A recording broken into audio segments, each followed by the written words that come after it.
Brought you bye independence. कण कण में स्वाद, कण कण में भारत।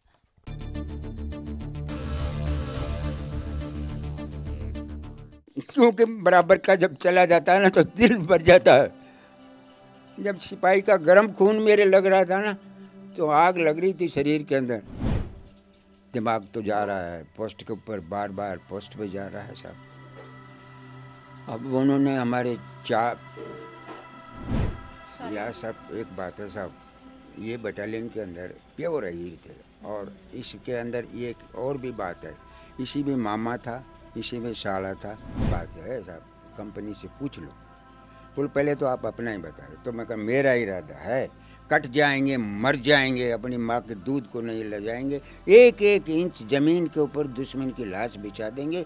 अगर दुश्मन हमसे ज़्यादा नफरीम होंगे, लेकिन मेरे साहब को जिंदा या मुर्दा नहीं दे देना दुश्मन को। मैंने कहा साहब मैं जिंदा रहा तो मेरे साहब की लाश को मैं नहीं दूंगा। जिंदा रहा तो ठीक है, नहीं तो फिर मैं भी मेरे साहब के साथ हूँ। और अब हमारी लड़ाई गुत्थम गुत्था की हो गई है। और बोल दादा किशन की जय। इसके बाद में उनका ना लगा हुआ ना कोई जवान आया। अंदर हाथ डाला तो आधी आंतें निकल के बेल्ट के इधर और आधी आंतें इधर। राम राम, नमस्कार। मेरा नाम सोनिया सत्यानीता है और आज मैं रेवाड़ी ज़िले के गांव मोहनपुर में मौजूद हूं, जहां पर आज हम बात करेंगे कैप्टन रामचंद्र साहब से। रेजांगला का युद्ध हुआ, आपको याद होगा, बहुत सारे किस्से आपने सुने होंगे इस युद्ध के बारे में। ये भी उस युद्ध में शामिल रहे, उनसे हम जानेंगे कि उस दौरान क्या कुछ हुआ था। रामचंद्र जी, पहले तो बहुत शुक्रिया, आपने हमें समय दिया। और अब ज़रा बता दें कि रेजांगला का युद्ध जब हुआ तो आप किस भूमिका में थे, क्या क्या हुआ था? रेजांगला की लड़ाई एक बहुत ही लड़ाइयों में जो भी अभी तक हुई है, उन लड़ाइयों में से बहुत ही आगे ये लड़ाई हुई है। इस लड़ाई के अंदर मेरा काम था ऑपरेटर, यानी वो radio set operator major Shaitan Singh साहब के साथ था। और हम बारामूला से छोटे नोटिस के अंदर ले पहुँचे। ले से एक हफ्ता का ट्रेनिंग लिया और चसूल में पहुँच गए, रेजांगला पोस्ट पे पहुँच गए। सबसे पहले वहाँ की हालत तो ये बताना चाहता हूँ कि देश आज़ाद हुआ ही था और उसके बाद में क्या हुआ कि ये पाकिस्तान का जो घुसपैठ थी इसमें उलझे हुए थे। इससे सुलझे भी नहीं थे कि जो चीनी हिंदी भाई भाई कहते थे, उसी ने हमारी पीठ में छुरा मार दिया और नॉर्थ सिक्किम साइड में उसने हमला कर दिया। इसी कारण से हमारी बटालियन को शॉर्ट नोटिस मिला और कि भाई जल्दी से जल्दी ये बटालियन लद्दाख के लिए मूव करे। हम रात दिन चल करके बड़ी मुश्किल से, अब हमारे पास कपड़े नहीं, ठंडे कपड़े, अब वहाँ तो सनो चाहिए ना, सनो के बगैर तो आदमी रह ही नहीं सकता। लेकिन हम देश के लिए तो जो आदेश मिल गया उसके लिए तो हम ठंडे कपड़ों से ही बिल्कुल चल पड़े और ले में पहुँच गए। एक हफ्ता का चढ़ना उतरना क्लाइमेट किया और अचानक हुक्म मिला रात को कि भाई रात को मूव करेगी ये बटालियन। तो अब हम आप देखियो कि 225 किलोमीटर से ज़्यादा है पड़ता है वो ले से। और हम रात भर चले और वहाँ पर दिक्कत ये आ रही थी कि गाड़ियाँ फिसल रही थी, चैन लगाने के बावजूद भी फिसल रही। रोड छोटे थे लेकिन जैसे तैसे करके हम चसूल में पहुँचे। जब चसूल में हम पहुँचे तो देखा कि एयरफील्ड के अंदर तो इतना बढ़िया बारगें बन रही हैं, हवाई जहाज़ उतर रहे हैं, चढ़ रहे हैं। हमने कहा ये तो बहुत अच्छा है यार ये यहाँ एरिया तो। लेकिन जब हमें सामने बताया कि उस हिल पर जाना है आपको, तो हम वहाँ से 4 बजे रवाना हुए। 4 बजे रवाना होने के बाद हमने क्या किया कि सच बताता हूँ कि टोटल रास्ता है 7 किलोमीटर का, लेकिन हमको घंटा लग गया 14, क्योंकि 4 किलोमीटर चला, 4 कदम रखा, सांस ना हो, फिर खड़ा हो जाए, जैसे तैसे करके हम पोस्ट पे पहुंच गए। पोस्ट पे पहुंचने के बाद में आर्मी का रूल है कि सबसे पहले अपना डिफेंस को तैयार करना, और उससे पहले कि रात का बचाव के लिए हमने अपनी प्लाटूनें लगा दी और लगाने के बाद में हमारे साथ कैप्टन ओम प्रकाश गए थे, क्योंकि मेरे साहब पीछे रह गए थे। वो क्वार्टर मास्टर थे, वो चार्ज दे करके 1 हफ्ते के बाद हमारे पास पहुंच गए थे। लेकिन जोनों को रात को ऐसा हुआ कि बिल्कुल ही सिर दर्द, जी घबरा हुए। नर्सिंग स्टूडेंट था धर्मपाल दैया, उसको मैंने कहा भाई ऐसी बात है, ऐसे से होगा। अब मेरे वो क्लाइमेट सूट कर गया, मैं बिल्कुल ठीक था। तो बोला देखो साहब मैं दवाई दे रहा हूँ सबको, लेकिन सुबह तक तो यही रहेगा, लेकिन ठीक दिन निकलने तक ये सही हो जाएगा। वो जवान ठीक हो गए सवेरे तो। अब खाने के लिए क्या, चावल को 10 घंटा उबालो उबले नहीं, दाल को 12 घंटा उबालो उबले नहीं। सिर्फ हमारे पास बिस्कुट थे, उसी से हमने 3 दिन तक अपना गुजारा किया। और अपना पोस्ट को खुदाई वुदाई करके, क्योंकि दुश्मन सामने ही था, 2 किलोमीटर का फासला था, वो गैप में था, लेकिन हमें दिखाई देता था उसकी गाड़ी आती जाती, तो इसलिए हम बहुत कोशिश कर रहे थे। लेकिन जब ये हालत हुई तो पीछा से बड़ा प्रेशर कुकर गया है, तब खाना बनना शुरू हुआ है। वहाँ के क्लाइमेट का क्या पोजीशन है कि अगर आलू ड्रॉप हुआ है और उसके साथ टमाटर भी ड्रॉप हुआ है, तो टमाटर को फेंक के मारो, आदमी के चोट लगेगी, टमाटर नहीं फूटेगा। ये हालत थी। एक दफ़ा गिर जाओ नीचे ज़मीन में, उसके बाद वहाँ 2 चीज़ नहीं जमती थी, एक तो पेट्रोल, एक शराब, बस ये नहीं। अगले दिन हफ्ते के बाद मेरे साहब पहुँच गए। मेरे साहब ने कहा कि रामचंद्र क्या क्या पोजीशन है। मैंने कहा साहब चेक कर लो, पोजीशन लगा दिया है और 9 प्लाटून आगे है, 7-8 प्लाटून दाहिने है और वो बाएं है, 18,003 के नीचे।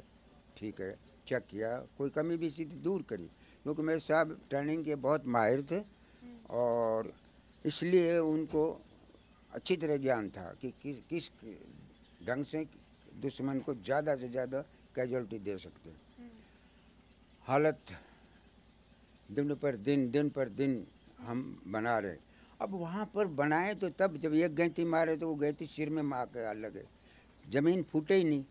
फिर हमने पीछे मैसेज दिया कि देखो साहब हालत ऐसी है कि यहाँ तो कोई ऐसी चीज़ नहीं है, आप ऐसा करो कि सैंड बैग छोटे वाले भेजो ताकि हम बजरी भर करके हम मोर्चा बनाएं। तो आ गया था सैंड बैग, मोर्चा भी बनाया, बैंकर भी बना लिया था, सब चीज़ थी और काम ठीक चल रहा था, राजी खुशी सब।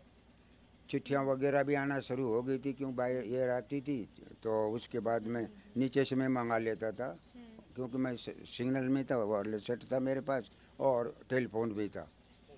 अब हालत आती है साहब 17 नवंबर को। मैं साहब बोला रामचंद्र में, कहा साहब बोलो खाना बन चुका है, आज बड़ा खाना होना चाहिए। मैंने कहा सर आपका आदेश, हो जाएगा, खाना अभी बना भी नहीं है। तो बोलो मेरे को बोल रहा था बन चुका। मैं नहीं साहब सिर्फ दाल बन रही हो, बाकी नहीं। तो बड़ा खाना हुआ। मैं कहा साहब प्लाटून को भेजना पड़ेगा खाना, क्योंकि इकट्ठी तो कंपनी नहीं हो सकती। बोल नहीं, ऐसा है कि जवानों को बोलो कि ले जाएंगे खाना को। ले गए साहब, आराम से खाया शांतिपूर्वक। अब इसी दौरान में 120 की स्पीड की हवा चल रही है साहब, बर्फ़ गिर रही है, आमने सामने बात नहीं कर सकते हम, पीठ मोड़ेंगे तब बात कर सकते, नहीं तो नहीं। चश्मा उतरते नहीं, चश्मा उतर गए तो गई, आंखें गई एक किस्म की, एकदम से आंखें चल जाए, इतनी तेज थी वह। क्योंकि पहले आदेश मिल गया था और एक लड़के के थोड़ा ये एक्शन भी हो गया था, तब पीछे सब रात दिन लगाए रखते थे। रात के ठीक 4 बजे 8 प्लाटून के सामने जो नाला था जिससे चाइना आता जाता था, व्यापार करता था, भेड़ बकरियों पे नमक वगैरह लाद करके, और लद्दाखी भी जाते थे, चाइना वाले भी जाते थे। यही एक रास्ता था जो कि माइन ले के लिए, उस रास्ते पे हमारी कंपनी लगाई थी। और TN रैना थे कुमाऊं ग्रुप के ब्रिगेड कमांडर, 114 इन्फेंट्री ब्रिगेड के। उसने स्पेशल बटालियन को मांगा था कि भाई 13 कुमाऊं चाहिए, क्योंकि वो रह चुका था इस कौम के अंदर। तो उसको बोला 13 कुमाऊं चाहिए और सीधी 13 कुमाऊं को ऊपर चढ़ा दिया।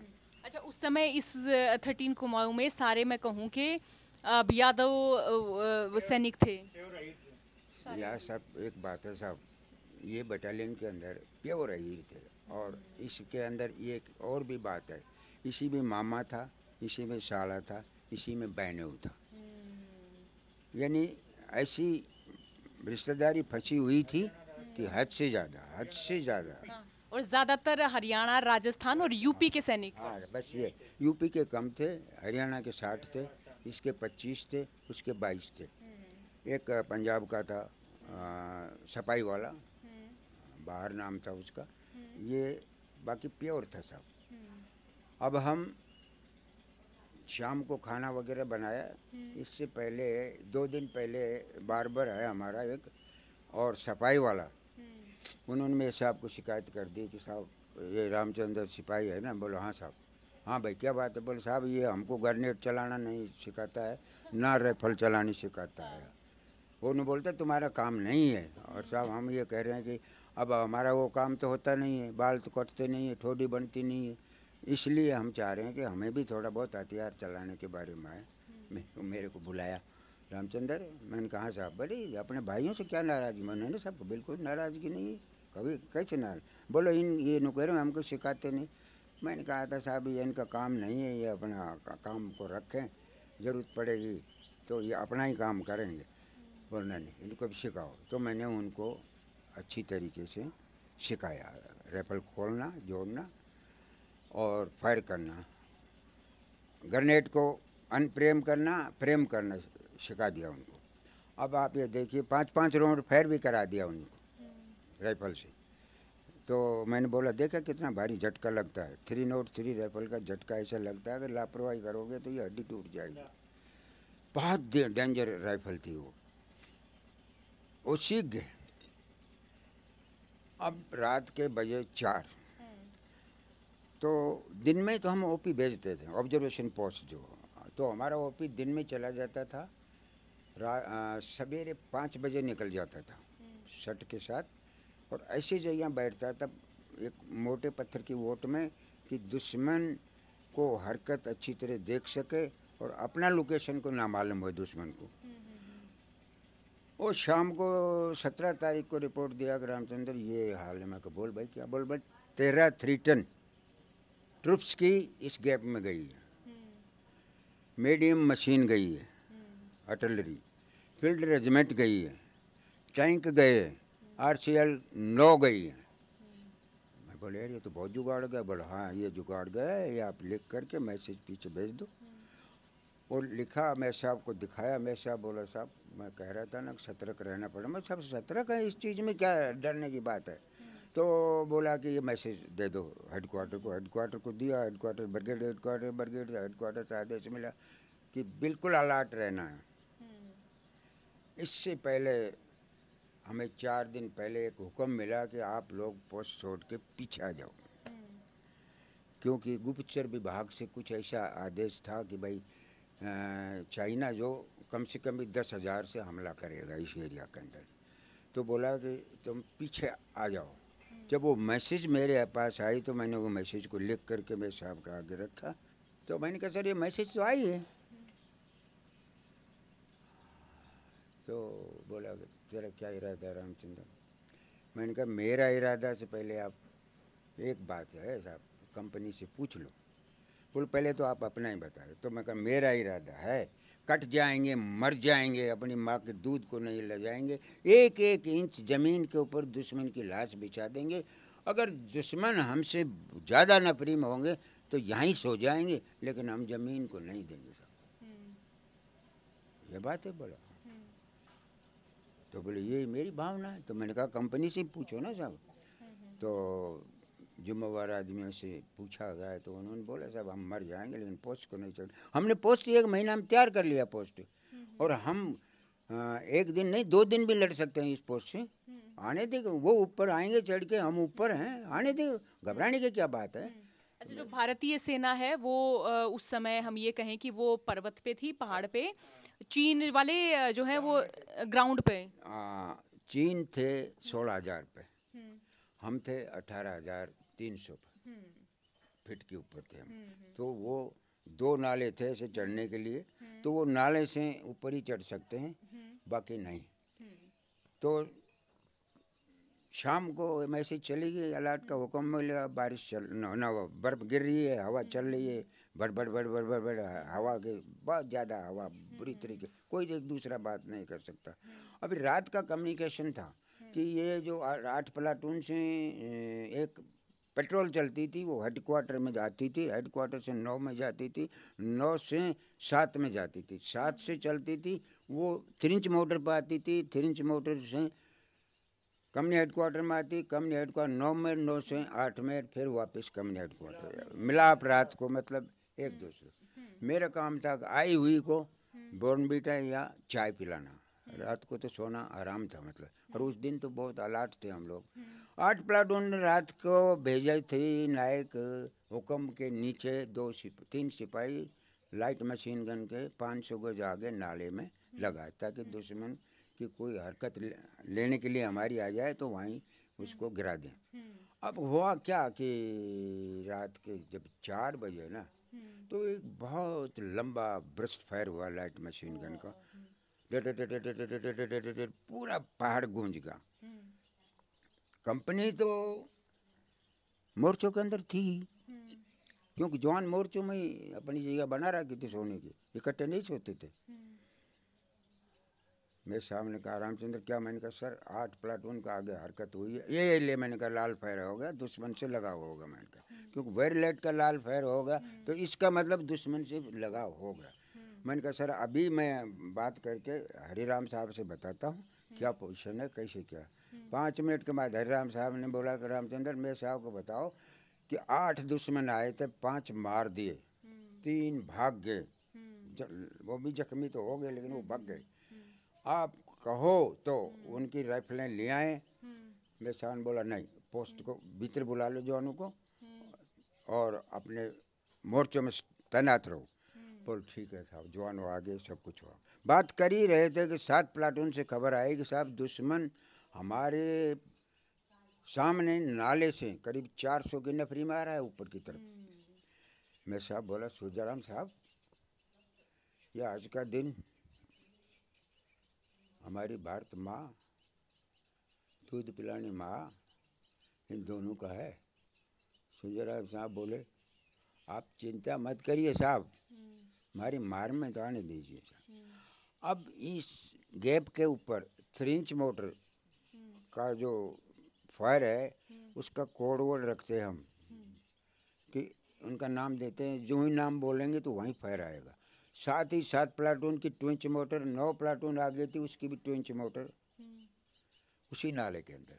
जब 250 गज के एरिया में आए हैं तो फायर खुले हैं।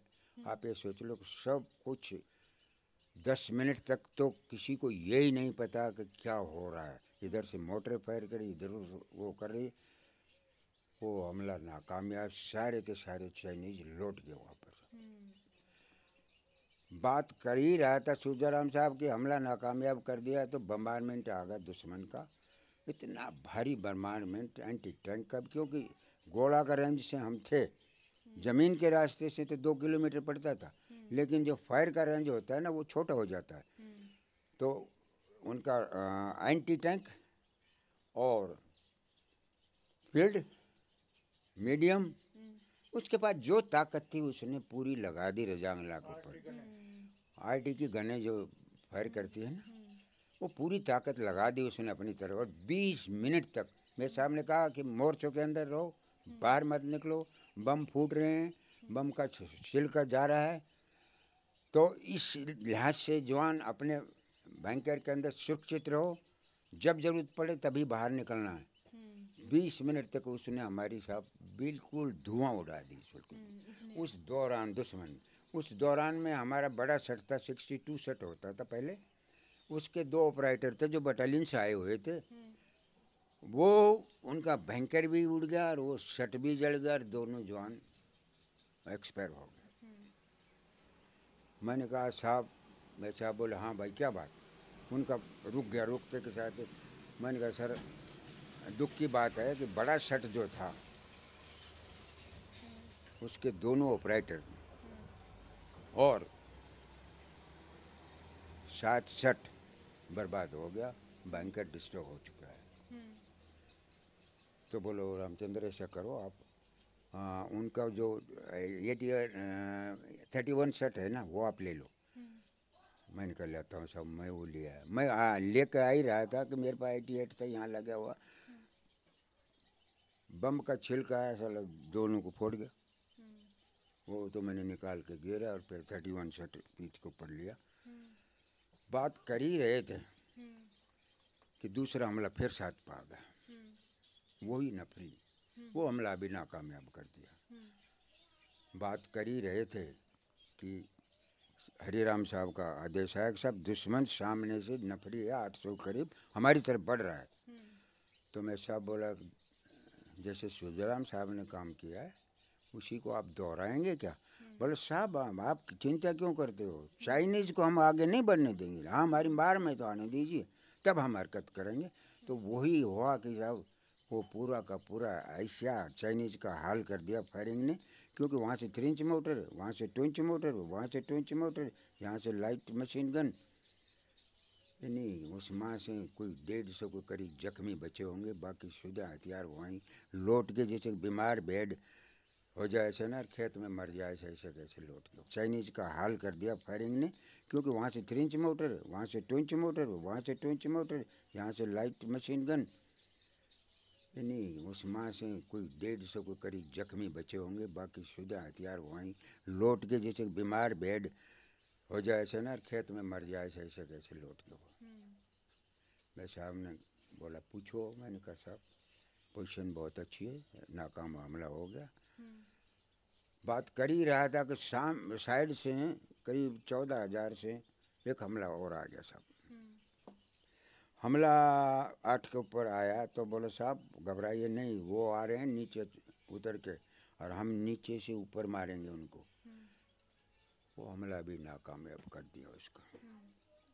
हमारे पास 3,000 गोले थे 3 इंच मोटर के, सिर्फ गोले हमारे पास 40 बचे, बाकी फायर इतने ज़बरदस्त किया कि हद से ज़्यादा, तभी दुश्मन की कैजुअल्टी हुई, नहीं वरना होती नहीं इतनी। और वो नफरी में भी ऐसे चलता है साहब, आगे वाले के पास हथियार है 3, उसके पीछे खाली चलती है, अगला मर गया हथियार उठा लिया चल दिया, अम्युनिशन तो है ही उसके पास। ये पोजीशन थी उनकी भी, लेकिन हम उनकी जो चाल थी उसको हमने नहीं होने दिया बिल्कुल भी। उनको ये महसूस कर दिया कि लड़ाई लड़ते लड़ते हमारे को 6:30 हो गया, अब अम्युनिशन भी हमारा कम हो गया। साथ ही उस राइफ़ल को आपने देखा नहीं, वो राइफ़ल 303 राइफ़ल ऐसा है, उसको कोक करना बहुत मुश्किल है। उस राइफ़ल को उस बर्फ़ में कोक करना, जबकि हाथ की पोजीशन ये होगी, तो हमने मैं साहब ने कहा कि रामचंद्र ऐसा है कि ये राइफ़ल से तो फायर नहीं हो पाएगा, इसी अम्युनिशन को लाइट मशीन गन से फायर करो। तो सारा फायर किया। 6:30 बजे हमारे पास बहुत कम अम्युनिशन बच चुका था, लेकिन हमारा इरादा ये हो गया था कि हम जीत चुके हैं, आत्मा से थी। मैं साहब बोला कि साहब हम कामयाब हो गए। ये बात कर ही रहा था कमांड पोस्ट से, मैं सेट से बात करके 7 प्लाउट 8 से करके 9 से करके बता ही रहा था। इतनी देर में फिर बम्बारमेंट आ गया दुश्मन का, बहुत भारी, इतना भारी बम्बारमेंट आया हद से ज़्यादा। एक स्प्लेंडर का टुकड़ा मेरे साहब के यहाँ लग गया, मैंने देख लिया कि लग गया भाई, क्योंकि एकदम झटका खाया ना, मैंने कहा टुकड़ा लग गया। मैंने बोला साहब रुको, मैं इसकी मैरम पट्टी कर देता हूँ, खून ज़्यादा निकल रहा है। मैंने अपनी पट्टी निकाली और तैयारी किया था। मेरे साहब छूटते ही बोला रामचंद्र, मैं कहा साहब ये सिनेमा हॉल थोड़ा, ये तो लड़ाई ये लगेगी बिल्कुल। मैंने कहा सर लगेगी तो सर, लेकिन पट्टी तो करना बहुत ज़रूरी, बहुत ज़्यादा खून निकल जाएगा। मैंने ज़बरदस्ती उसको ये हाथ को बैंडेज कर, पट्टी रखते थे सर जवान के पास, फिर कर दिया। अभी हम बात कर ही रहे थे कि उसका बर्मामेंट रुका, और रुकने के बाद में टाइम हो गया 7:15 का, तो पीछे से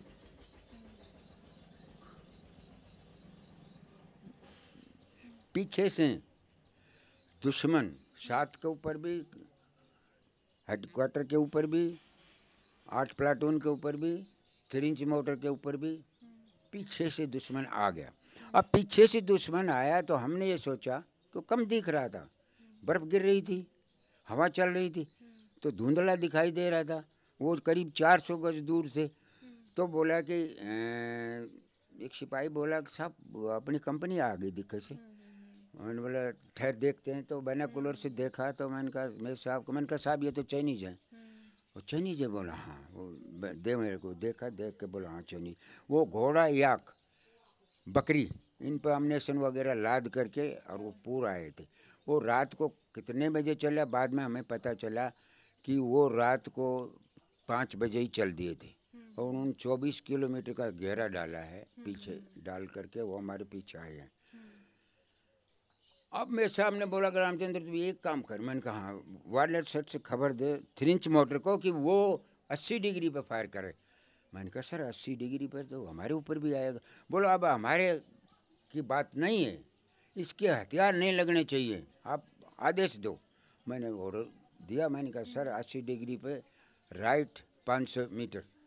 तो वो बोले क्या कर रहे हो साहब 500 मीटर में? बोले कहा अपना बचाव नहीं करना है साहब, अभी तो मरना है मारना है। तो सब वो जब फायरिंग हुआ है तो फायरिंग होने के बाद में उसको ऐसा हुआ कि कुछ तो घोड़े भाग गए, कुछ याक भाग गए, लेकिन 5-7 हथियार लगाने के अंदर वो कामयाब हो गया। जब वो कामयाब हो गया तो उसका फायरिंग ने हमारा सिर बिल्कुल दबा दिया और 8 प्लाटून पर हमला चालू होगा। हमारी प्लाटून नीचे में हो गई, वो ऊपर से जा रहे। मैं साहब बोले कि रामचंद्र 9 प्लाटून से 2 सेक्शन निकाल के लिया, इधर से हम फायर करेंगे, उधर से 8 प्लाटून फायर करेगी, इनको बीच में ही बर्बाद करेंगे।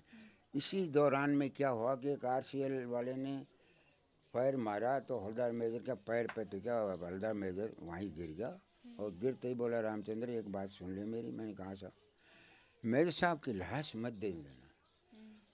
जो कमांड पोस्ट में था उसका क्या पोजीशन है? मैंने कहा सर कमांड पोस्ट में नक्शा भी जला दिया है, स्लाइडिंग कार्ड भी जला दिया है और मेजर साहब का आइडेंटिटी कार्ड भी जला दिया है, अपनी मैंने पे बुक भी जला दिया, सब कुछ जला दिया है वहाँ के बिल।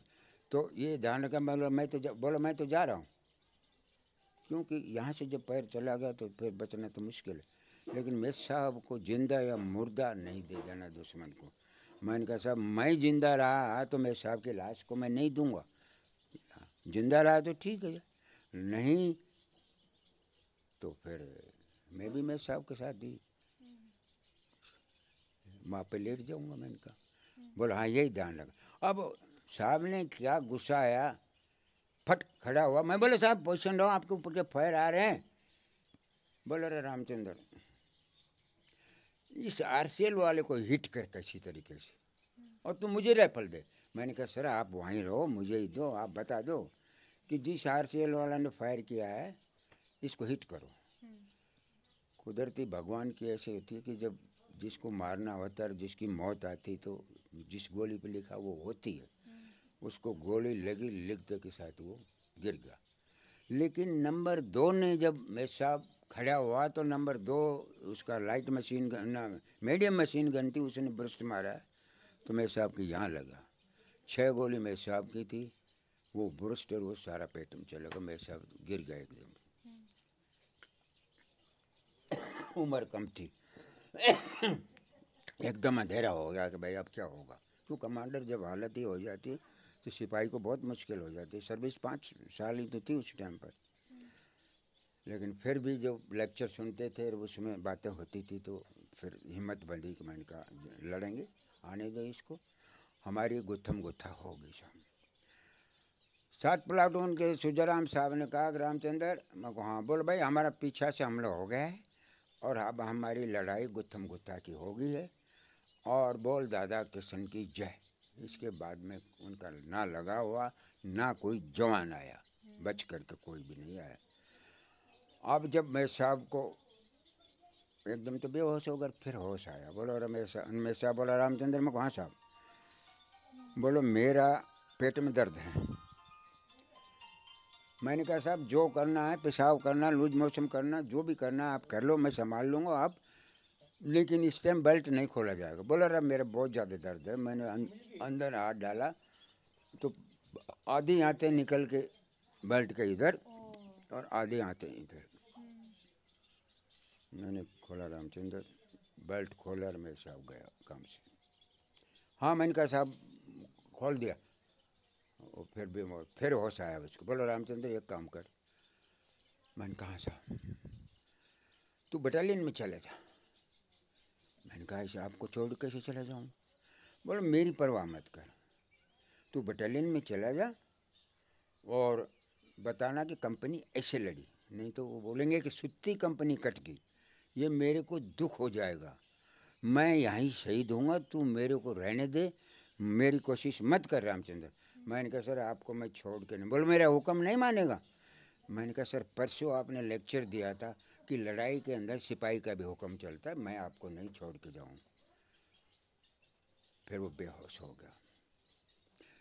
फिर होश आया, 3 जवान थे मेरे कन।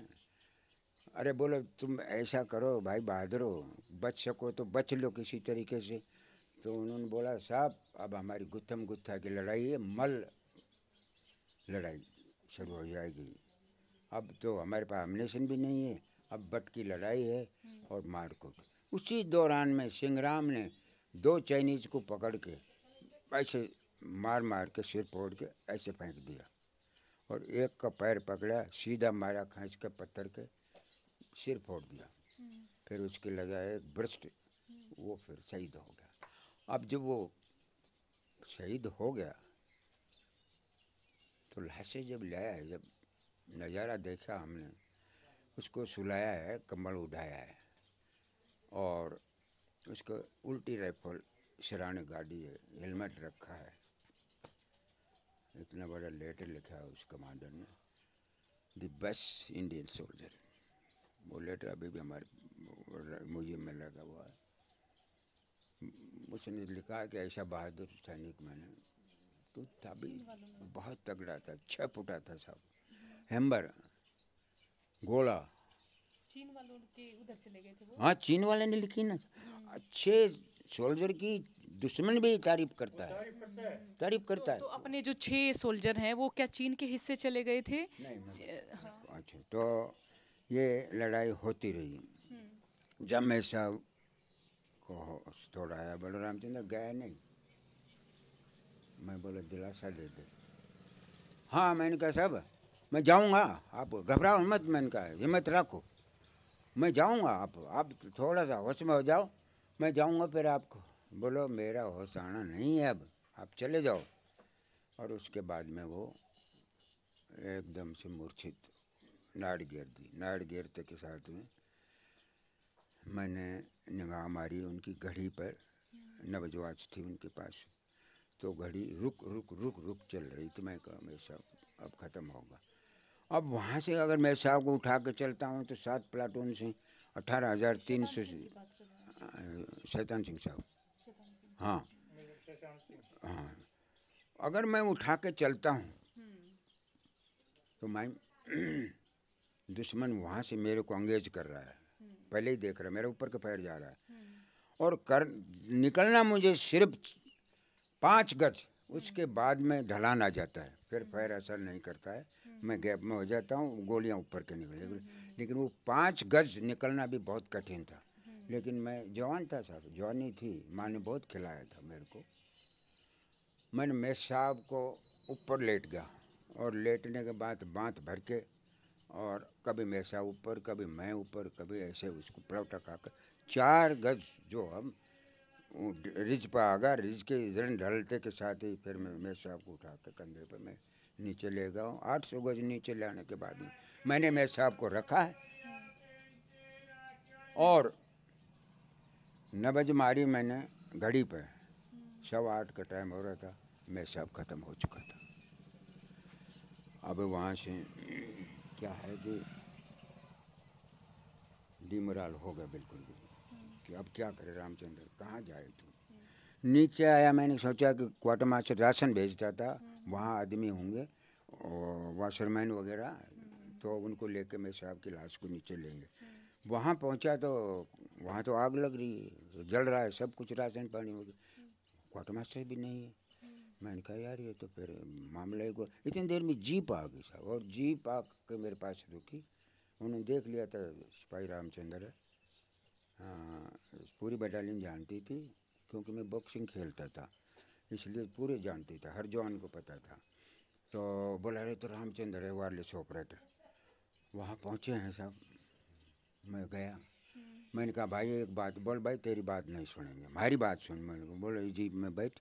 जीप में बैठ करके आप बटालियन हेडक्वार्टर सीओ साहब के पास गए। सीओ साहब ने बोला, फट बाहर आया, बैठा गाड़ी ब्रिगेड हेडक्वार्टर। ब्रिगेड हेडक्वार्टर से कमांडर साहब ने पूछा, राम जानता था वो 4-5 दफ़ा पोस्ट पे गया हुआ था।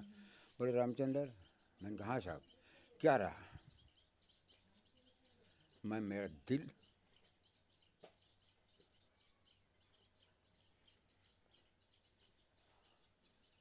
क्योंकि बराबर का जब चला जाता है ना तो दिल भर जाता है।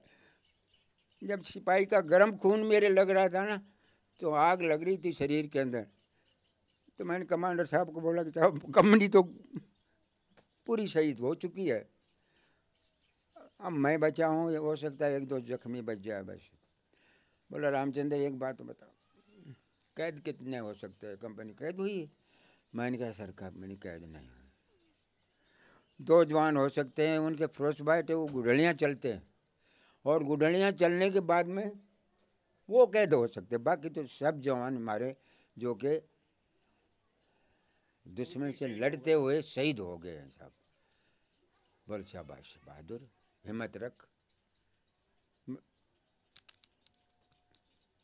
मैं भी हिम्मत रख रहा हूँ, बोलो मेरे जवान थे, दर्द मुझे भी है, और रात से मेरे भी आंसू हैं, मैं सूख गए आंसू। आप हिम्मत रखो रामचंद्र, हिम्मत रखो। मैंने कहा सर एक कंपनी दे दो तो मैं पोस्ट को दोबारा ले सकता हूँ। बोल नहीं रामचंद्र, जहाँ कुछ है ना वहीं रहना है आप लोगों ने, यह हमारा आदेश है ऊपर से। अब वहाँ आए हैं बटालियन में, दिमाग तो जा रहा है पोस्ट के ऊपर, बार बार पोस्ट पे जा रहा है साहब। अब उन्होंने हमारे 4-5 कैदी कर लिया साहब। 2 तो लड़ाई में लग गई, और 2 पहले थे, और एक कुक हाउस से उसने ले लिया। एक जवान था हमारा को लिटाया है वहाँ पर, बिस्कुट दिया है उसको, तो उसने बिस्कुट खाया नहीं। लेकिन जब अंधेरा हुआ तो संतरी इधर उधर घूम रहे थे, तब वो वहाँ से निकल गया उनके चुंगल से, और निकल करके, और जब वो वायरलेट फायर करें सफ़ेद वाला, वो बैठ जाए और फिर वो फायर बंद हो जाए तो चलता रहे। आगे हमारे पोस्ट पे कुत्ता था, छोटा बच्चा, उसको हमने बहुत प्यार से पाला था, वो आ गया, और वो उसको गाइड करके उल्टा चाले तो वो रोक ले, और उसके पीछे पीछे गाइड करके पोस्ट पे लेगा। पोस्ट पे ले जाने के बाद, क्योंकि दोनों हाथों में उसको गोली लगी हुई थी, उसको नीचे तारा है। ये निहाल सिंह की बात कर रहे हैं आप शायद, निहाल सिंह साहब जो मेरा पार्टनर था ना साहब। हाँ, क्योंकि हमारे वही तो दोनों थे मेरे साहब के पास। बहुत दर्द हुआ था साहब मेरे को, जब निहाल के दोनों हाथ, निहाल ने राइफल खोल के फेंक दी थी, लाइट मशीन के फेंक दी थी, ग्रेनेड था, वो उसकी पिन ना खींचे क्योंकि हाथ बेकार हो गए। तब मैं बोला भाई देख निहाल, जिंदा रहा तो मैं तेरे को ले लूँगा, और अगर मैं ही चला गया इस माँ के लिए तो फिर बात। बोल मेरी परवाह मत कर रामचंद्र, दुश्मन को तेरे सामने देख ले 15-16 को मार दिया है, और आपने मारा मैं देख रहा था, आपने मारा है मैं देख रहा था, लेकिन अब क्या करें, कितना को मारे हैं, ये तो बेतरतीब है। मैंने कहा कोई नहीं, इनको भी संभाल लेंगे। तो बोली ग्रेनेड ले जा, तो मैं दोनों ग्रेनेड लिए साहब वहाँ से। अब देखिए बारबर को जिसको शिकायत है, बारबर ने बक्स ग्रेनेड का उठाया है, और 11 ग्रेनेड फायर कर दिया उसने। जो ही चाइनीज ऊपर चढ़े फायर कर देते ताकि वो वहाँ की वहाँ लौट जाए, वो हो जाए। लास्ट ग्रेनेड वो फायर कर रहा था छाजूराम ऐसे, तो उनको यहाँ बुर्स्ट लगा है, 19 गोली लगी हुई थी, बाद में गिनी मैंने, 19 गोली में लगी थी। फिर वहाँ का वहीं रह गया। बारबर ने भी अपना सिखलाई का काम भारत सरकार को बता दिया कि मैं भी एक लड़ाई का योद्धा हूँ और मैंने अपना काम पूरा किया है। अब साहब पलटन के अंदर दिल तो लगे नहीं, कंपनी तो ख़त्म हो गई, टूटे फूटे बचे आए वो, तो बटालियन में खाना बने लेकिन खाना खाए नहीं। तीसरा दिन हो गया, सीओ साहब परेशान हो गया। सुधा मेजर साहब के पास आया, सुधा मेजर बोला हाँ साहब, अगर ये कंपनी खाना नहीं खाएगी आगे कोई एक्शन होगा तो क्या होगा, आप बताइए, आप बड़े भाई हो उनका और रामचंद्र को साथ लीजिए, उसमें हौसला है, वो समझाएगा। और सुधा मेजर ने मेरे को बुलाया, बोले रामचंद्र ऐसी ऐसी बात है। मैंने कहा सर क्या दिल करता है खाना खाने का? अरे बोले दिल तो नहीं करता है लेकिन आगे भी देखना है ना, आगे कोई एक्शन होगा तो क्या करेंगे। तो मैंने कहा चलो साहब बटालियन के जो कंपनी थी उनको भेड़ा किया और भेड़ा करके सुधा मेजर साहब ने कहा कि देखिए मेरे कहने से सिपाही ने रोटी खा ली है। सबसे ज़्यादा दर्द इसको है क्योंकि इसकी जो बाजू थी वो टूट चुकी है। बारबर ने भी अपना सिखलाई का काम भारत सरकार को बता दिया कि मैं भी एक लड़ाई का योद्धा हूँ और मैंने अपना काम पूरा किया है। अब साहब पलटन के अंदर दिल तो लगे नहीं, कंपनी तो ख़त्म हो गई, टूटे फूटे बचे आए वो, तो बटालियन में खाना बने लेकिन खाना खाए नहीं। तीसरा दिन हो गया, सीओ साहब परेशान हो गया। सुधा मेजर साहब के पास आया, सुधा मेजर बोला हाँ साहब, अगर ये कंपनी खाना नहीं खाएगी आगे कोई एक्शन होगा तो क्या होगा, आप बताइए, आप बड़े भाई हो उनका और रामचंद्र को साथ लीजिए, उसमें हौसला है, वो समझाएगा। और सुधा मेजर ने मेरे को बुलाया, बोले रामचंद्र ऐसी ऐसी बात है। मैंने कहा सर क्या दिल करता है खाना खाने का? अरे बोले दिल तो नहीं करता है लेकिन आगे भी देखना है ना, आगे कोई एक्शन होगा तो क्या करेंगे। तो मैंने कहा चलो साहब बटालियन के जो कंपनी थी उनको भेड़ा किया और भेड़ा करके सुधा मेजर साहब ने कहा कि देखिए मेरे कहने से सिपाही ने रोटी खा ली है। सबसे ज़्यादा दर्द इसको है क्योंकि इसकी जो बाजू थी वो टूट चुकी है, इन्होंने रोटी खा ली है। मैं थारा बड़ा भाई हूँ, मेरे कहने से रोटी खा लीजिए, नहीं तो बहुत मुश्किल हो जाएगा। अगर लड़ाई हो गई तो फिर क्या होगा। मैं रोटी खाता हूँ तो आप भी खाइए, मैं भरोसा करता हूँ। हाथ उठाओ, खाना खाओगे तो फिर कंपनी हाथ उठा दिया, कहाँ से आप खाना खाए। अब वो चलता रहा साहब, मेरे को आर्मी हेडक्वार्टर में बुला लिया। आर्मी हेडक्वार्टर में मेरा इंटरव्यू हुआ तो वहाँ राजदूत अमेरिका के और साथ ही हमारे 2 जनरल 2 कर्नल CID वाले सारे इकट्ठे हॉल के अंदर, सवाल पे सवाल, सवाल पे सवाल, सवाल। मेरा यही जिद कि मैंने मेरी बटालियन मेरी कंपनी ने 1300 को मारा है जिसमें 7 ऑफिसर हैं। मैंने अपनी आँख से देखा है, पढ़ा है, मैं निकला हूँ उनका कहना के 7 ऑफिसर हैं, वो माने कौन नहीं। आखिरी एक कर्नल था वो बोला रामचंद्र, मैंने कहा हाँ तेरा कोर्ट मार्शल हो जाएगा। मैंने कहा साहब इसका मतलब मेरी सर्विस भी गई सिविल जेल? बोला हाँ। मैंने कहा जो नहीं लड़ा उसका होगा, मैं लड़ा हूँ, मैं दादा कृष्ण की औलाद हूँ, मैं लड़ा हूँ। आप अगर चालिए पोस्ट पे देखिए कैसे कंपनी लड़ी है। फिर जनरल साहब ने उसको कर्नल बोला स्टॉप, बात मत करो। हाँ बेटा ठीक है, कोई नहीं। हाँ आगे क्या हुआ? मैंने कहा सर हमारा तरफ से तो 3 या 4 कैद हो सकते हैं क्योंकि हालत उनकी ऐसी है कि वो चल ही नहीं सकते थे, फ्रोस्टबाइट हो गई थी उसकी। और ठीक है बहादुर, गुड। मैं आ गया, हेलीकॉप्टर से भेज दिया मेरे को। भगवान की करनी 63 के अंदर क्या हुआ कि फरवरी में आदेश मिला कि भाई रेड क्रॉस के थ्रू अपनी लाशों को ले आओ। चाइना तो लेगा, चाइना वाले ने जो VCP था उस गांव का, उसने मेरे को स्पेशल आके बताया कि भाई रामचंद्र, बोला अरे धन है, बोलो तेरी कौम को बोलो कैसे, 13 गाड़ी भर के ले गए, 13 गाड़ी लाशों की, बोलो कैसे। ये चीनी लेकर गए 13 गाड़ी लाशों की। 13 लारी घासों की लेके गया है चाइनीज। और मैंने देखा है, क्योंकि मैं बकरी चरा भेड़ चरा रहा था, योग चरा रहा था, मैंने देखा उन्होंने 13 गाड़ी भरी है वहाँ से। मैं बोलो कहीं हमारा तो नहीं ले, बोलो नहीं नहीं नहीं, आपका नहीं ले सकता, वो अपना ले गया। इतना आपकी बटालियन ने बहादुरी करी है, हमारे गांव को बचा दिया। मैंने कहा ठीक है साहब, तो आदेश मिल गया वहाँ, तो शाम को ही दिल्ली से टीम पहुँच गई, सीबीआई वगैरह ये तो चलती है ना साहब। उनको तो जलन थी कि ना यार ये सिपाही कैसे बार बार कह रहा है कि 1300 मारा हमने। शाम को कर्नल साहब ने मेरे को बुलाया, बोलो रामचंद्र। मैं कहाँ साहब? बोलो मेरी नौकरी तेरे ऊपर है, क्योंकि आपका स्टेटमेंट है, जिंदा आप ही है उस कंपनी से। मैंने कहा सर कल आपने 2 रोटी खाई थी, आज आप 3 रोटी खा के सो जाइए, रामचंद्र जिंदा है, और जो कंपनी ने कारनामा किया है उसको दिखाऊंगा मैं। आप घबराइए नहीं, आराम से सोइए, तसल्ली बख्श। बस मैं हूँ ना, आप क्यों, मैं आपका सिपाही हूँ ना। बोलो आपका भरोसा है मेरे को। तो मैंने कहा ठीक है।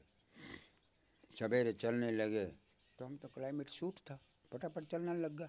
अब वहाँ वाले दिल्ली वाले तो खड़ा होकर वार दे हील बलाना करना। मैं बोले साहब उन पहाड़ा निकले गिरने से आगे आ जाओ ना, वैसे करें। मैंने कहा अच्छा ठीक है। तो हमारा एडजुटेंट बोला रामचंद्र नहीं, सांस नहीं आता है इनको, सांस नहीं आता है इनको। मैंने कहा कोई बात नहीं साहब, आ जाओ साहब, आस्ते आस्ते आ जाओ। मैं साहब जहाँ था मैं वहाँ पहुँच गया। क्या हुआ कि साहब उस सीआईडी वाले ने फट में साहब को ऐसे हाथ पकड़ना, मैंने यहाँ से पकड़ लिया।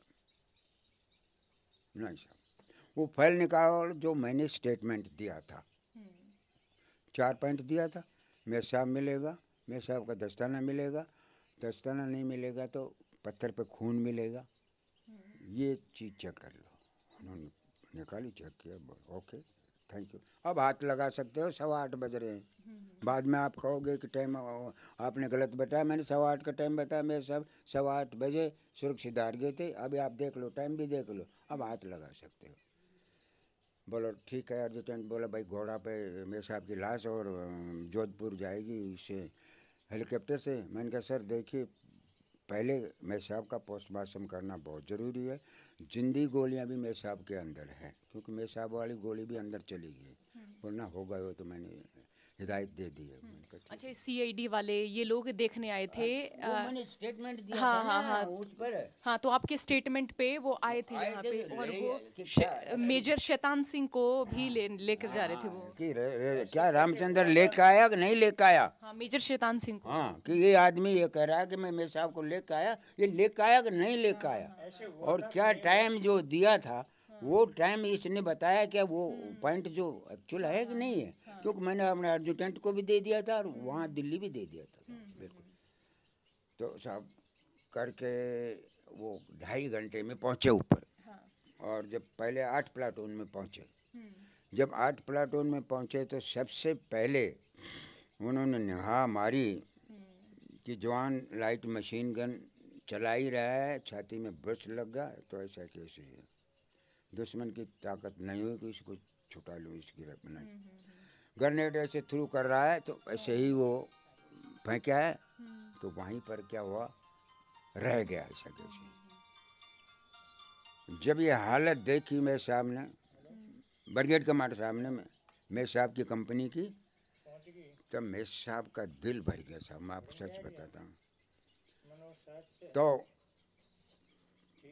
इतना भावुक हुआ कि मेरे साहब जनरल साहब की ना, ब्रिगेड कमांडर साहब की एक आँख पत्थर की थी साहब, वो आँख निकल के नीचे गिर गई, और गिरते ही सीओ साहब ने उठाई है, रुमाल से साफ करी है, और मैं तो कहा भी नहीं, तो नहीं मानता था। मैंने कहा सर आज हो गया नवंबर, दिसंबर, जनवरी, फरवरी, 4 महीना रो रो कर इन आँखों के आंसू सूख चुके हैं। ये आपके बहादुर थे, इन्होंने आपके कारनामा दिखा दिया। आपने पलटन मांगी थी, इन्होंने ये बता दिया, अभी आप देख लो साहब ये हालत है। CID वाले बोले कि रामचंद्र आपने कम बताया। मैंने कहा ये साहब तो कोर्ट मार्शल ले रहे थे मेरा, अभी तो मैं आगे दिखाऊंगा। मैंने कहा बोलो बस आगे नहीं देखा जाए। उस समय केवल आप ही बचे थे जो बता सकते थे कि रेजांगला युद्ध के दौरान क्या हुआ। मैं आदमी मैं ही था, और उन बहादुरों की और उन्हीं की दुआओं से, उन्हीं के वो आशीर्वाद से आज मैं 85 साल की उम्र में उनका बान बखान करता हूँ। हर आप देखिए 60 हरियाणा में 25 राजस्थान में 22 इसमें यूपी में, सबके घर कलश यात्रा लेके गया हूँ मैं, छोड़ के इसको यूपी को, क्योंकि यूपी में हमारा जो कवरिंग होता है ना कि भाई हमारा बंदोबस्त वगैरह, ताकि अनहोनी ना हो जाए, हमारे साथ गुंडागर्दी ना हो जाए। तो अभी मैंने लिखा है लेटर, देखो योगी साहब का क्या आता है जवाब, हम वहाँ भी सम्मान करके आए। तो उस समय मैं ये कहूँ कि उस युद्ध में ज्यादातर अहीर लोग ही थे। मैंने बोला ना कि फूफा जीजा साला भुआ। जब पहले तो क्या था कि मेरे गांव का भी शहीद हो गया था, तो बार बार मेरे पास लेटर आ जा रहा है कि भाई तुम सच बता, तू जिंदा है कि नहीं है। मैंने रेफरेंस दिया उनको, घर का बताया, तब थोड़ा पता। अब बोलो जयसिंह के बारे में बता, तो मैं बोला भाई गुम है, क्योंकि जब तक लाश ना आ जाए हम बताएं नहीं। जब युद्ध खत्म हुआ तो भारतीय जो सैनिक हैं उनकी लाशें भी चीन वाले ले गए थे, ये सच है? नहीं, हमारा एक भी, हाँ चीन वालों के हाथ पड़े थे वहाँ। मैंने कमांडर साहब को बताया, दिल्ली वालों को बताया, मैंने कहा साहब ये हाथ हमारा नहीं, ये चाइना का हाथ है, ये छोटा हाथ है, हमारे सब बाजुओं में है। और मैं को अभी ऊपर देखो चल करके, बोलो बस ऊपर नहीं जाएंगे, बोलो नीचे उतर के आ गए। तब उन्होंने कहा युद्ध समाप्ति का हम कारण माने कि चीन के सैनिक कम पड़ गए थे। मैं ये मानता हूँ चीन के पास सैनिक कम नहीं थे, लेकिन चीन को जो मार पड़ी ना, उसको इतना भीतर दर्द हो गया कि बगैर किसी के पूछे दूसरे दिन अपने आप सीज फायर कर दिया। क्योंकि उसका जो नुकसान हुआ ना रजांगला के ऊपर, इतना उसको कहीं नुकसान नहीं हुआ। वहाँ वालांग साइड में बटालियन कैद होगी, मेरे ग्रुप के एक 6 कुमाऊं पूरी CO के साथ पूरी कैद होगी। इधर चाइना वालों ने कैद कर ली। हाँ उधर ये जो नॉर्थ सिक्किम है ना सब उस साइड में, और लद्दाख में तो पहला झटका हमारे हुआ। और मैं कहा करता मेरे साहब, मैंने कहा साहब बहुत कैद हो गए, कभी देखेंगे। मैंने कहा हमारे सामने मुकाबला देखें। तो फिर जो चीन वालों के अपने जो सैनिक गए थे जो कैद किए उन्होंने, वो छोड़े? हाँ वो बाद में जनवरी में खबर आ गई कि भाई तुम्हारे 5 कैदी थे। युद्ध शुरू होता है सर ये? नहीं, युद्ध तो खत्म हो गया था। हाँ ना, खत्म हो गया था, तो शुरू होता है ये तारीख।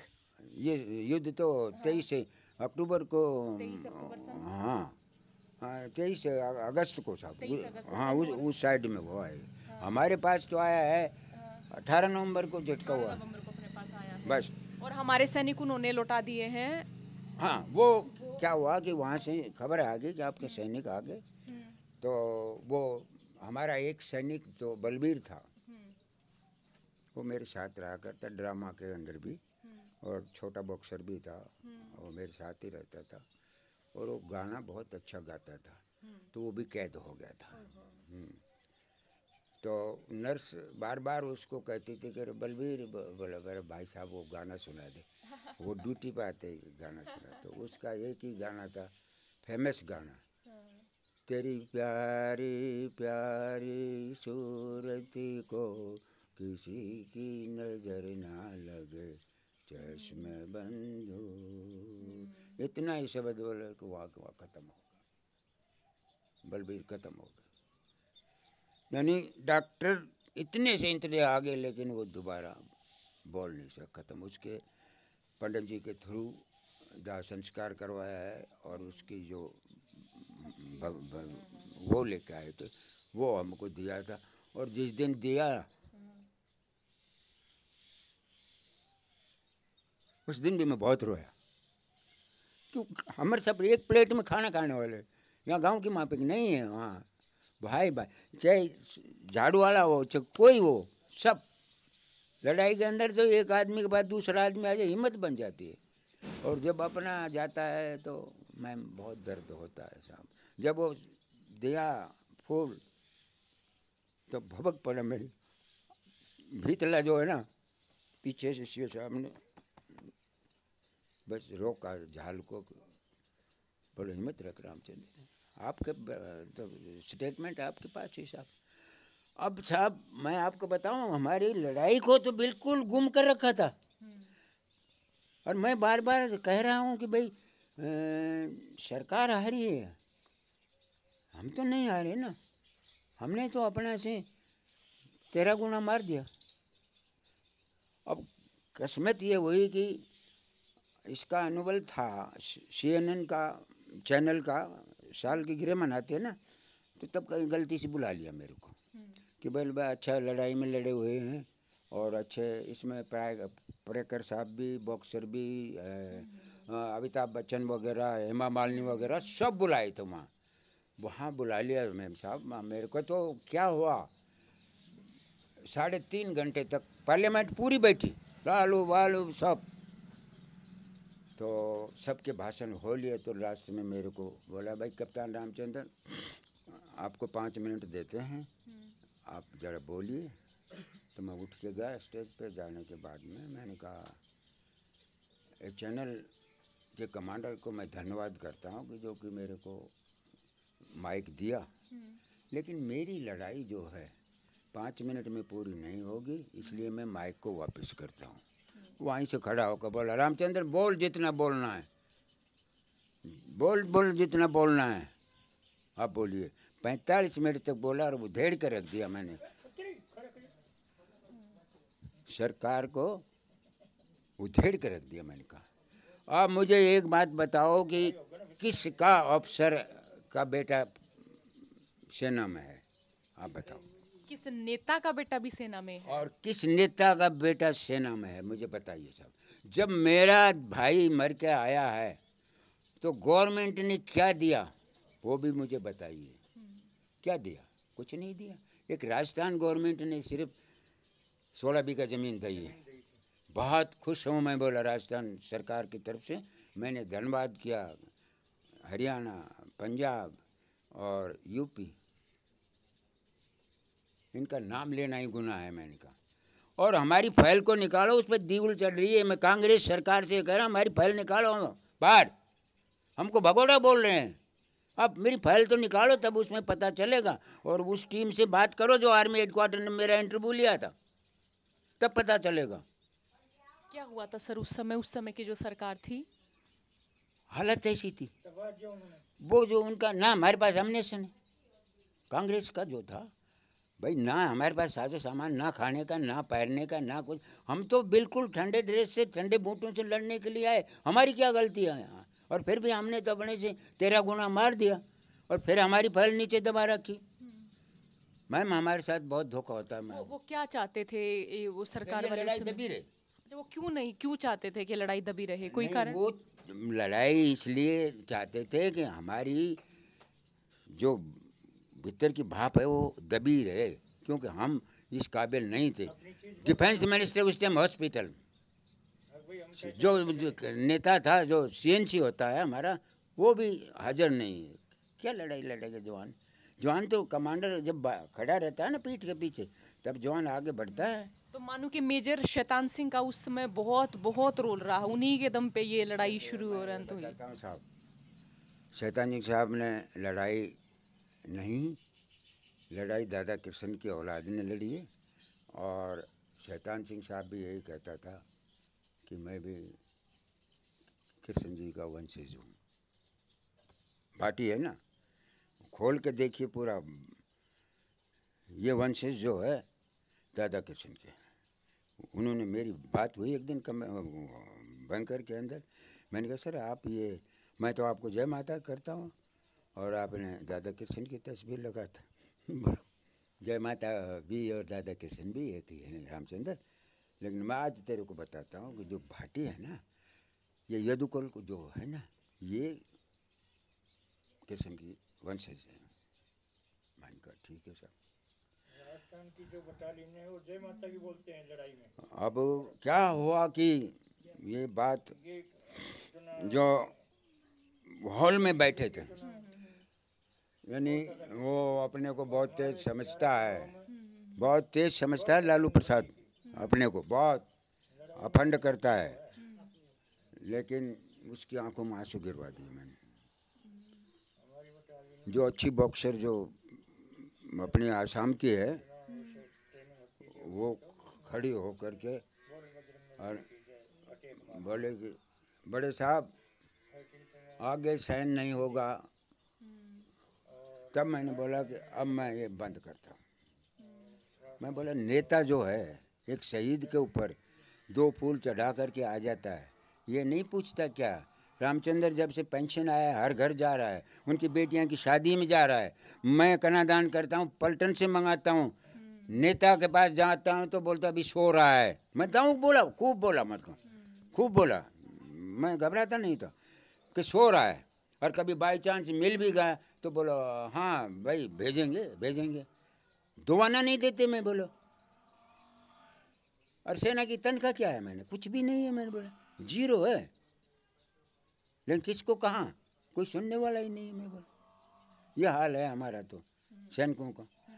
और वही मैंने बोला जब इस कौम ने, अहीर कौम, यादव कौम, हम लड़ाई लड़ रहे हैं, लड़ के दिखा दिया, मैंने 4 लड़ाई लड़ी और चारों में दिखा दिया।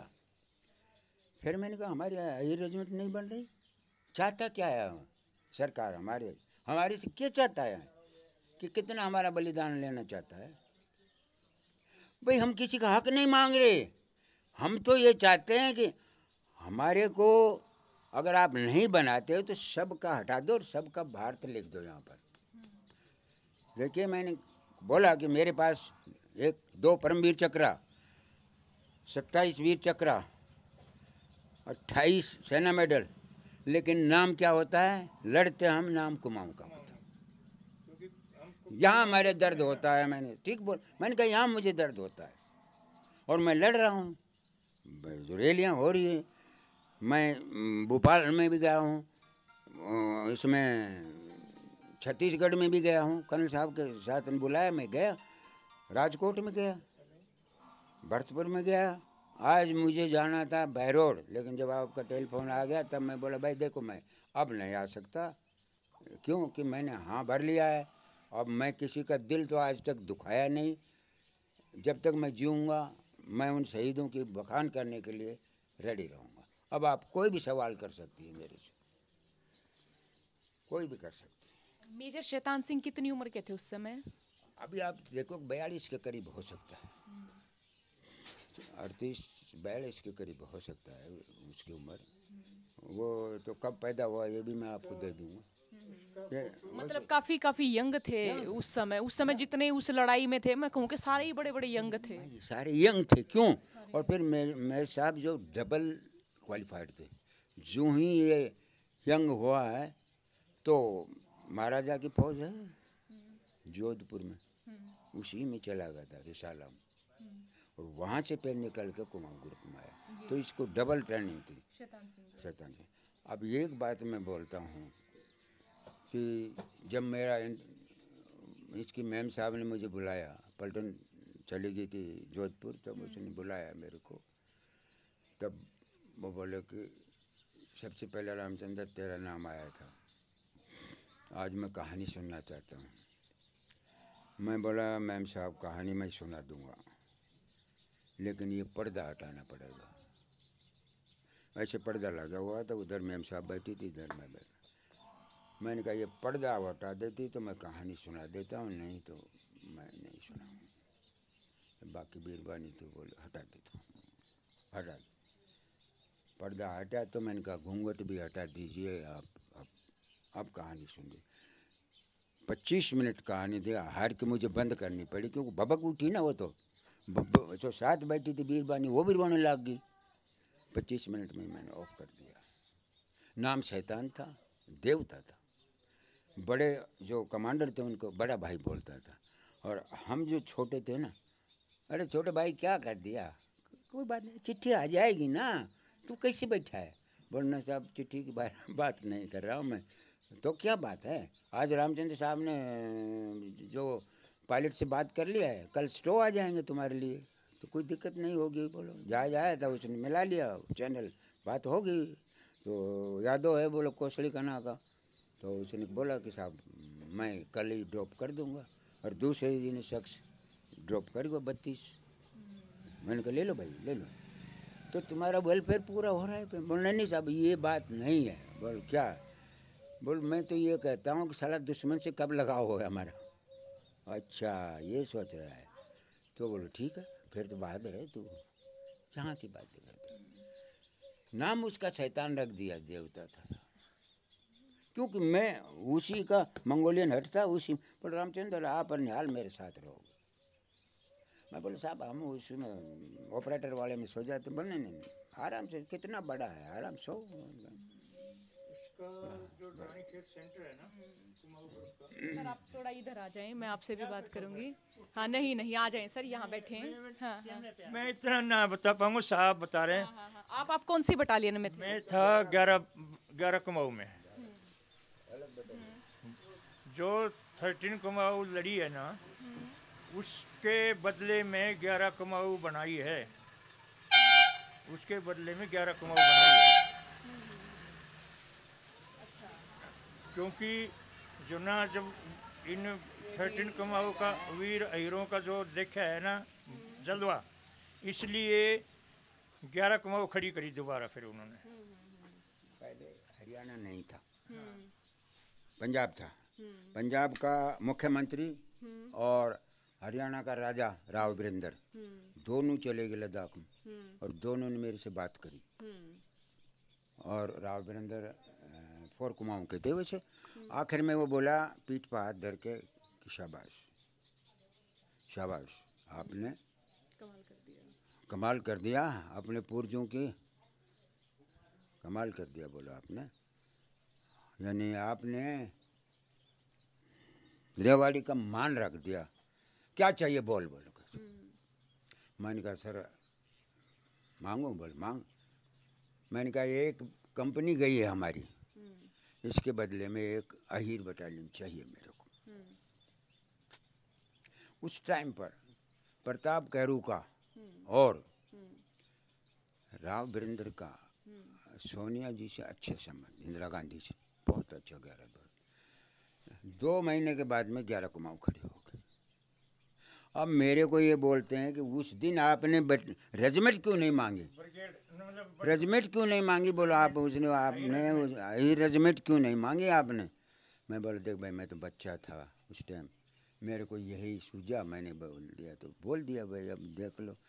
तो बोलो अब आप मेहनत कर रहे बुढ़ापा के अंदर, अगर उस टाइम मांग लेते तो उस टाइम क्या था कि दोनों मुख्यमंत्री और उधर राव वीरेंद्र था और उनके दोनों की इंदिरा गांधी से बिल्कुल ही तो वो थी। तो मैं बोल भाई ये मेरी भूल समझ लो। मैंने कहा अब मैं इसकी मेहनत कर रहा हूँ, डोल रहा हूँ, कर रहा हूँ। मैम हमारा को तो ये है साहब, बेटा मेरा फौज में, दूसरा बेटा भी फौज में, पोता मेरा फौज में, मैं पेंशन आ गया, बेटा पेंशन आ गया। एक बेटे की तकलीफ हो गई तो वो वापस आ गया था, वो खेती संभालता। पोता की बहू भी डिफेंस के अंदर ही दिल्ली में। मैं तो लाइक करता हूँ कि भाई हमेशा ये कहता हूँ बहादुरी से सर्विस करिए, पेंशन हो आराम से अपनी पेंशन लीजिए।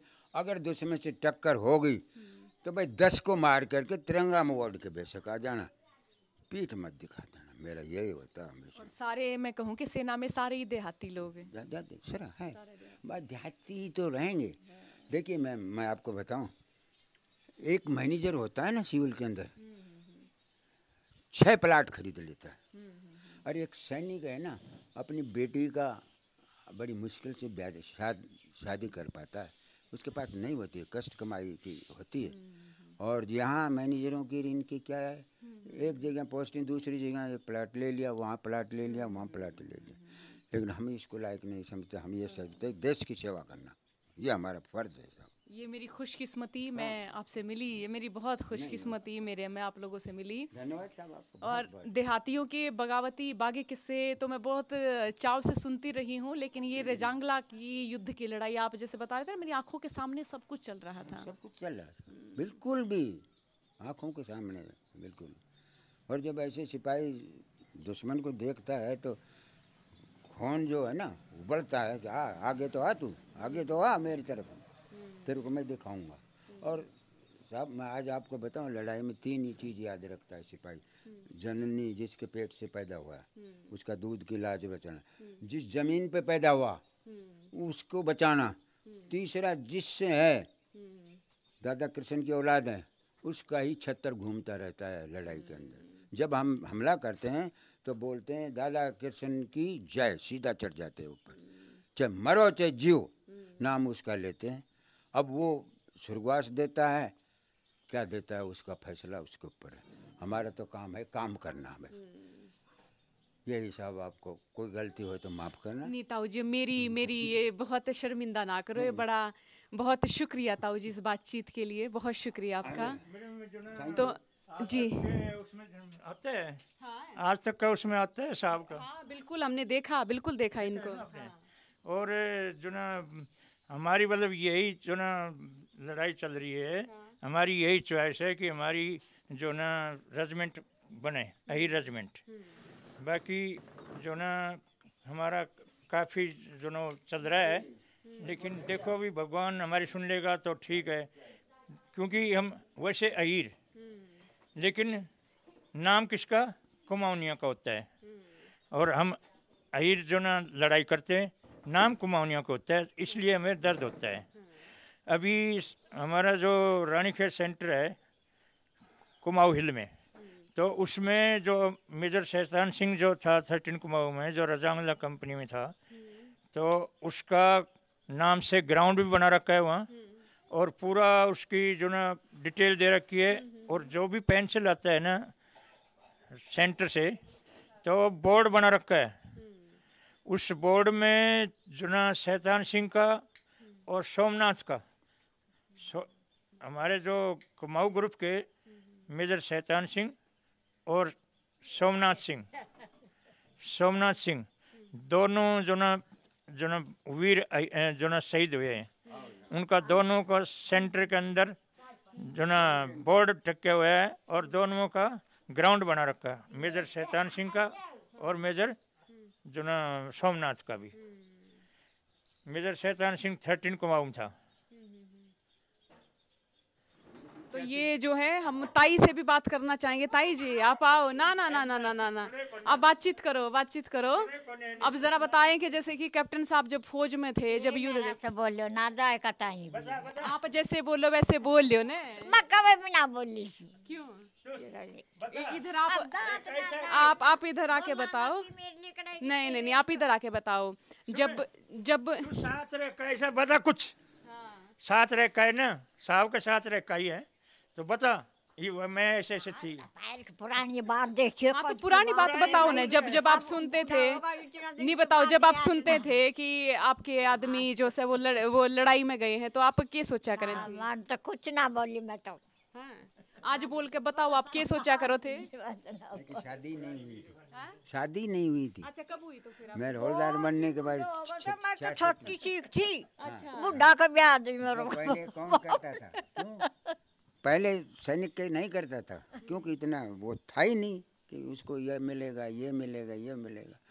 तो मैं तो फौज में था, मेरे को बार बार कहा, मैं बोला मैं नहीं कराता हूँ, नहीं करा। फिर बाद में प्रेस डाला तब यो तो ये खुश हो आप? खुश है, बहुत अच्छा, बहुत परिवार फल फूल रहा है। आज चाय पानी पीते, चाय भी पीते आपकी। हाँ हाँ, तो भाई आप सबका बहुत बहुत बहुत शुक्रिया। और ताई देखो बोलती नहीं, लेकिन मैंने छोड़ नहीं रही हैं। तो ये बातचीत मैं कहूँ कि बड़ी भावुकता भरी बातचीत, और बहुत लास्ट में बड़ा हंसी मखौल भी इस बातचीत ने सुनने वास्ते आप सबका बहुत बहुत शुक्रिया। राम राम।